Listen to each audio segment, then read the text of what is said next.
Hi hello नमस्कार सर्वांना, Sangeeta blouse designer या चॅनलवरती तुमचं पुन्हा एकदा खूप मनापासून स्वागत। आणि इकडे ना मी 4 टक्स ब्लाउज कटिंग करायला घेते। आणि बघा इकडे एक घडी ना 9:30ची घ्यायची मला, आणि इथे असं एक्स्ट्रा घेऊन घेते फिटिंगसाठी। आणि असं बघा मी कट करून घेते 1 मीटर कपड्यामधून आहे ना स्लीवसाठी हा साईडला ठेवते। बघा आता ओपन करून आहे ना 2 फोल्ड करीन, मग नंतर आता बघा आणि मग 4 फोल्ड करायचं आहे। असं काही व्यवस्थित ही दोघी फ्रंट पार्ट आणि बॅक पार्ट दोघं साथमध्ये खूप छान असं निघतात। आणि बघा शोल्डर घेते मी, इकडे 6 घेते शोल्डर, आणि आर्म होल्ड आहे ना आपण 6 घेते।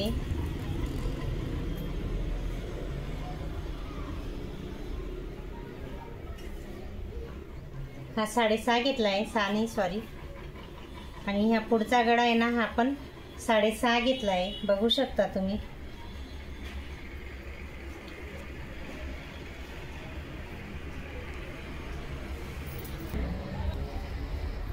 आणि बघा एक घडी आहे ना 9:30ची घ्यायची, मी तुम्हाला पहिलेच बोलली। 2 इंच एक्स्ट्रा, आणि इकडे 9 घेते, म्हणजे 38 साईजचं ब्लाउज कटिंग आहे, बघू शकता तुम्ही। 38 साईज येतं ना ते त्याचं मधून एक भाग केला तर 9.5 येते। 4 टक्स ब्लाउज आहे, आणि माझ्याकडे मी तुम्हाला बोलली ना सेम ब्लाउज आले माझ्याकडे 4-5 असे, तर त्याच्यामधूनच एक आहे। मी तुम्हाला कालच्या व्हिडिओमध्ये दाखवलं आहे की किती सारे 4-5 सेम खाली माप वेगळं वेगळं आहे, बाकी ब्लाउज आणि साड्या सेमच आहे। तर त्याच्यामुळे तुम्हाला असं वाटेल की हा व्हिडिओ तर काल तर टाकला होता ताईने, असं नका म्हणा। माप वेगळं आहे, ब्लाउज कटिंग पण थोडीशी वेगळी, सेम तर राहीना। आमच्याकडे ना रोडवरती घर आहे ना खूपच आवाज होतो। तर बघा आता 4 टक्स ब्लाउज आहे ना, तर त्याचं माप घेऊन दाखवते। 3.5 पहिला टक्स एवढ्या अंतरावरती घ्यायचा आहे। हा पहिला टक्स आहे ना याची लांबी आहे 4, आणि हा दुसरा टक्स याची पण मधलं जे अंतर राहतं ना हे 2 घ्यायचं आहे, आणि हा तिसरा टक्स याचं बी अंतर 2 घ्यायचं आहे, आणि हा चौथा टक्स बघू शकता तुम्ही। सर्व काही असं छान असं मी बघा 4 फोल्ड ब्लाउजचं पूर्ण तुम्हाला माप पण लिहून दाखवलेलं आहे, बघू शकता तुम्ही। आणि नक्की तुम्हाला जर व्हिडिओ आवडत असेल तर नक्की लाईक आणि सबस्क्राईब करा।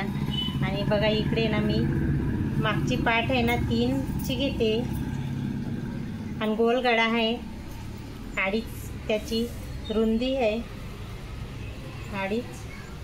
हे बघा इकडनं बी 2.5 घेते रुंदी त्याची, आणि असा मस्त गोल गळा आहे ना, इथून अशी सिधी लाईन ड्रॉ करायची, आणि इथून असा राऊंड द्यायचा आहे गोल गळ्याला। खूप छान असा गोल गळा आहे तो। आणि आपल्याला कोणाला कमी जर पाहिजे असेल ना राऊंडमध्ये गोल, तर थोडासा एकदम किंचित असा करून घ्यायचा आहे। तर बघा मी थोडा कमीच घेणार आहे, कारण त्या बाईला एवढा डीप नेक नाही पाहिजे, कारण बिना दोरीचं ब्लाउज आहे ना, तर जास्त बी डीप घेतला की मग शोल्डर उतरायचा संभव राहतो। मग म्हटलं चला थोडं कमीच घेतलेलं बरं। आणि फ्रंट पार्ट आणि बॅक पार्ट तुम्हाला दोघं एकदम ड्रॉ करून कटिंग करून दाखवलेले ना। आता स्लीव मी तुम्हाला कट करून दाखवते। स्लीव आहे त्यांची किती 11 आहे ना, 11 आहे, तर मी इथं 12 घेते। इकडनं बी 12च घ्यायची, आणि 3.5 वरती टिक करायचं आहे। असं काही स्लीवला छान असा राऊंड देऊन द्यायचा आहे। आणि दंड घेरा आहे 10.5 आहे, तर 5.25 येईन एक, आणि 1.5 इंच एक्स्ट्रा, असं काही छान। आणि हा खाकीचा भाग आहे, जे स्लीवचा जो भाग राहतो ना तो आला आहे त्यांचा 7.25। तर बघा इथं 8 वर तुम्ही हे केलं, थोडंसं वाढवूनच घेते, कारण कसं फिटिंग नको जास्त व्हायला, थोडं ढिल्लं राहिलं चालेल, पण फिट झालं तर त्याला इलाज नाही राहत।